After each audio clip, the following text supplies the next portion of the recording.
तो मेरा बस यही उद्देश्य रहता है। अब हम कई बार देखते हैं, हम बच्चों को ये नहीं कहते हैं कि अपना लेवल उठाओ, क्योंकि बच्चों की संख्या करोड़ों में है, उतना लेवल उठाने की क्या जरूरत है। हम खुद से कहते हैं अपना लेवल डाउन करो, साथ ले चलते हैं इनको। यहाँ पे कैसे छूट जाएंगे? यहाँ पर अंतिम बेंच का बच्चा नहीं कह सकता सर हमको समझ में नहीं आया। नहीं, ये बात ठीक है, क्योंकि मुझे याद है जब मैं आपका पहली बार मैं इजराइल पैलेस्टीन पे आपने एक वीडियो बनाया था, और मुझे बड़ा कॉम्प्लिकेटेड इशू लगता था वो, कि यार बड़ा है, और मैं आधा घंटा सुना आपको, मेरे को ऐसे रट गया, मैंने कहा यार कोई बुलाओ, मैं समझा दूंगा, नक्शा बता दूं कहाँ कहाँ है। तो मुझको ये एहसास हुआ कि अगर इतनी आसानी समझ में आ रहा है तो फिर दम है। लेकिन शुरुआत कहाँ से हुई थी सर आपकी? थोड़ा बताओ ना अपने बारे में, कौन है खान सर, पीछे थोड़ा बताओ, कैसे आप क्या पढ़े, क्या लिखे, कैसे आपने एजुकेशन फील्ड में आए, यहाँ पर पढ़ाने आए, थोड़ा सा कुछ तो बताइए। हम लोग का ऐसा कोई एजुकेशन बैकग्राउंड नहीं था। क्लास 8 में जब हम पढ़ते थे, कैसे पढ़ने लिखने कैसे थे बचपन में आप? ठीक ठाक नहीं थे। 40 लेकिन के स्कूल में 37 नंबर पे आते थे हम। काहे के लिए मास्टर लोग ऐसा पढ़ाता था, लेकिन मत पूछिए। यहाँ पे हमको डरे 5 क्लास 5-6 का जो टॉपिक होगा ना, वो भी हमको एक दूगो याद है अभी तक। डरे मास्टर लोग के पिटैला के डरे याद कर लिए, तो बुझे भी नहीं किया क्या पढ़े हम आप। और सबसे बड़ा खराबी क्या था कि हमारे घर वाले लोग, बाबू अच्छा करेगा अंग्रेजी मीडियम में स्कूल एडमिशन करा दिया। हमें कुछ बुझाइए नहीं रहता, खाली पानी पीने का बुझाता था। मैं आई गो टू ड्रिंक वाटर, मैं आई कमिंग सर, ये कुछ बुझेबे किया।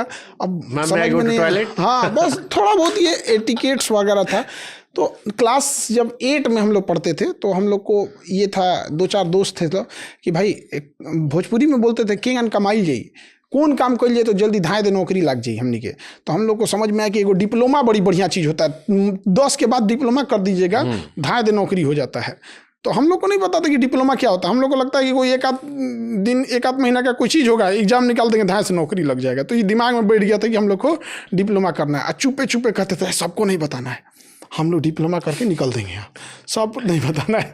धीरे धीरे पता चला कि जब पॉलिटेक्निक को डिप्लोमा बोलता है, इंजीनियर का छोट इंजीनियर होता है।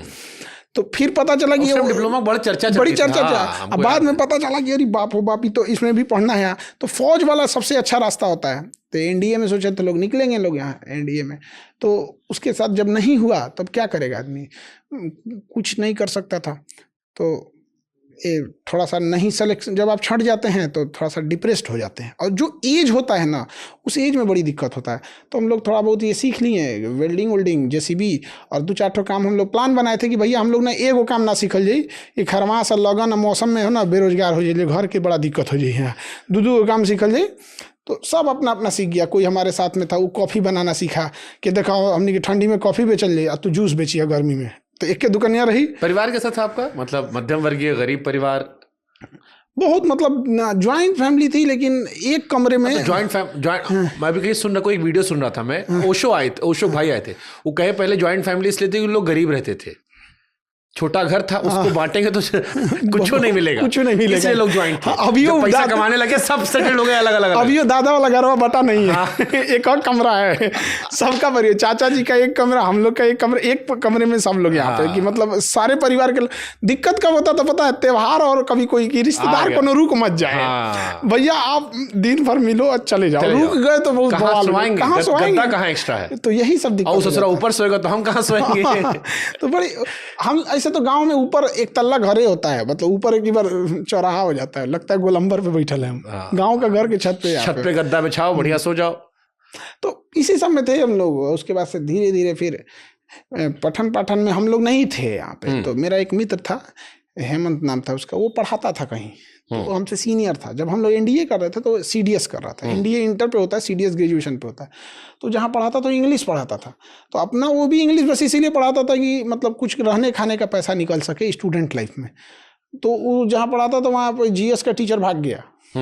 अब पता नहीं क्या हुआ, डिस्प्यूट हो गया, भाग गया। तो पता चला काहे भाग गया, तो भैया एक बहुत अच्छे वहाँ जीएस के टीचर थे, उनका नौकरी लग गया तो वो चले गए, उसके जगह ये आया तो ये भाग गए। बहुत झमेला हुआ।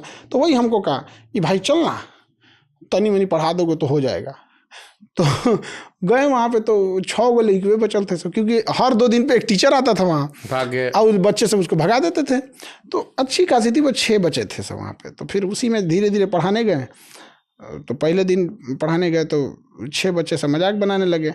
तो हम आज भी पढ़ाने जाते हैं तो ये नहीं देखने जाते हैं, बस गुड मॉर्निंग चालू हो जाते हैं हम यहाँ। उसके बाद हम सबको अच्छा लगा, तो 6 के जगह 10, 15, 20, 50 ऐसे एक हफ्ता के अंदर। आज से 10-12 साल पहले की, आज से 10-12 साल हो गया। तो फिर उसके बाद पढ़ाने लगे हम लोग धीरे धीरे धीरे धीरे। अब बच्चे बढ़ गए तो जो नयका लड़का आता था सब ना, वो देख के भड़क जाता था सब हमको। हम दाढ़ी उड़ी बनाए रहते थे एकदम, और एज मेरी उस समय थी नहीं, 18-19 के एज से हम लोग मतलब अच्छा खासा पढ़ाना उसी समय, बहुत पहले से। हमको लगता है कि हम ग्रेजुएशन में थे तभी से पढ़ा रहे थे। अब ग्रेजुएशन में ना उतना दाढ़ी मोछ नहीं आया रहता बढ़िया से, और आदमी लगता नहीं है कि मास्टर है। ग्रेजुएशन में आदमी ऐसे नहीं लगता कि मास्टर। हाँ, मतलब नया लौंडा लग रहा है। हाँ, अब लड़कों सबको देखते थे तो मास्टर जी की छवि अलग होती थी। तो पहले क्या होता, नया बैच होता था ना, तो हम पहले नहीं जाते थे, सारे बच्चे बैठ जाते थे, तब जाते थे यहाँ पे, तुरंत पढ़ाना चालू। हम सोचते थे कि ना पहले इनसे नहीं पूछेंगे कुछ, पहले एगो टॉपिक पढ़ा देंगे तो पूछबे नहीं करेगा सबकी कैसन है कैसन नहीं तो जहाँ ऐसे पूछ दिए कि कैसे हो तो ये सब हल्ला करने लगेगा सब। तो फिर एक और सर थे मानस सर, अभी वो गवर्नमेंट टीचर हैं, वो कहेंगे दाढ़ी उड़ी रख लीजिए तो बड़ लगेंगे। दाढ़ी उड़ी रख लिया आदमी, हम समझ रहे हैं। हाँ, तो थोड़ा खप गया आदमी उसमें, और फिर उसके बाद पढ़ाने लगे। तो कोचिंग वाले को डर हो गया कि अगर ये टीचर भाग गया तो इसके पीछे सब लड़का भाग जाएंगे सब। तो उसने कहा सर आप पूरा नाम मत बताइएगा। हम क्या भैया, हमको क्या ज़रूरत है बताने का। तो उसने कहा कि आप खान सर, हम बस आपका शॉर्टकट नाम। हम कहा ठीक है, हम पूरा नाम नहीं बताएंगे, खान सर ही बता देंगे। और उसके बाद खान सर हो गया यहाँ पे। वो कोचिंग वाला बड़ी मन बढ़ था। यहीं से अमर अकबर एंथोनी की शुरुआत हुई थी। हाँ, वहीं से हो गया। जिसके बाद आप आज तक कैरी कर रहे हैं। हाँ, कि भाई आप खाली खान सर। उसके बाद कोचिंग वाला बड़ी मन बढ़ था, लेकिन सबसे फीस लेता था ज्यादा, हमको आखड़ जाता था, हमसे कहता था कम में पढ़ाइए जल्दी खत्म हो जाएगा। मगर जल्दी खत्म होने के चक्कर में उड़ा नहीं ना दे टॉपिक वाउंसों का, बढ़िया पढ़ाएंगे तो समय लगता है। तो कहता नहीं जल्दी खत्म कीजिए, नया बच्चा आएगा, पैसा आएगा। हमारा दिमाग खराब होते होते एकदम दिक्कत हो गया यहाँ पे। फिर उसको छोड़ दिए कोचिंग, फिर दूसरी जगह गए। वो भी शुरू में ठीक ठाक था। इसे पटना में था कहीं और चला था? पटने में इधर उधर था बहुत।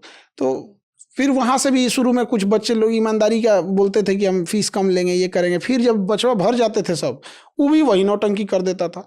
तो धीरे धीरे लास्टली अपना ही खोल दिया। तो यानी खान सर की शुरुआत यहाँ से हुई, और ये नाम की कहानी भी यहीं क्लियर हो गई कि भैया किस वजह से वो जीवन भर खान सर। अरे वो बहुत, उस पर भी सीबीआई वाला मंथन चलता था। एक कटप्पा ने बाहुबली काहे मारा और एक खान सर, तो इसे कहानी खत्म हो गई। आपने जो अपना कोचिंग इंस्टीट्यूट स्टार्ट किया, इसके पीछे क्या सोच रहे हो? कि आपके पढ़ाने का आपका मन नहीं था? आपने ग्रेजुएशन कहाँ से की है और क्या किया है? हम BSc किए हुए हैं, नॉर्मल स्कूल से किए हैं। ऐसा कोई बहुत बड़का VI